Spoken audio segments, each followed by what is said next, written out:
Next thing that is really needed for defined learning is good support, specifically from our STEAM coordinator, which would be me. We are in the process of applying for STEAM designation, and the project-based learning is the backbone of STEAM.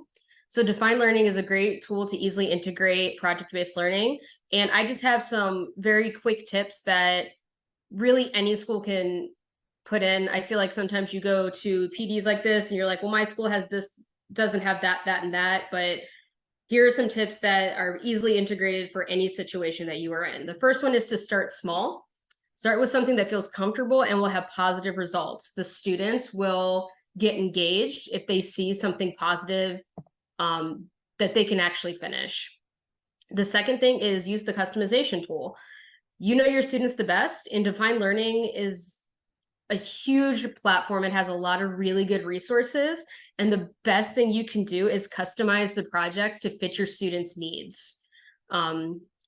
And I believe that will be shown to you during the demo, the customization tool. Is that right? Yes, I'll walk through that. Great, cool. All right, number 3.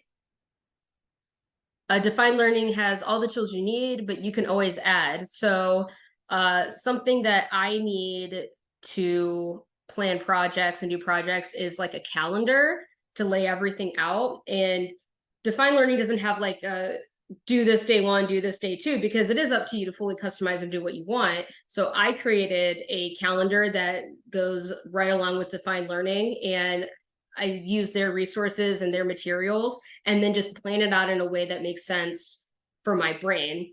And it makes it easier to give to students as well, because if it makes sense to you, then it's very easy for you to explain it to the students, but also be available. I've taken a lot of defined learning PDs.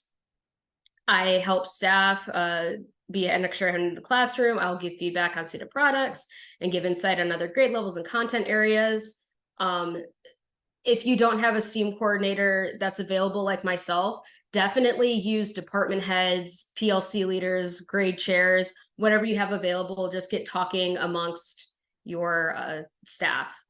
And the last one, you should just try a project yourself. My students absolutely love the Design Your Own Cell Phone project. We found the screen size of cell phones. They designed their own cell phone, and then we used the Pythagorean theorem to find the screen sizes. And they loved it. Their phones were very cute. They made little apps, and they now can do the Pythagorean theorem, and it's incredible.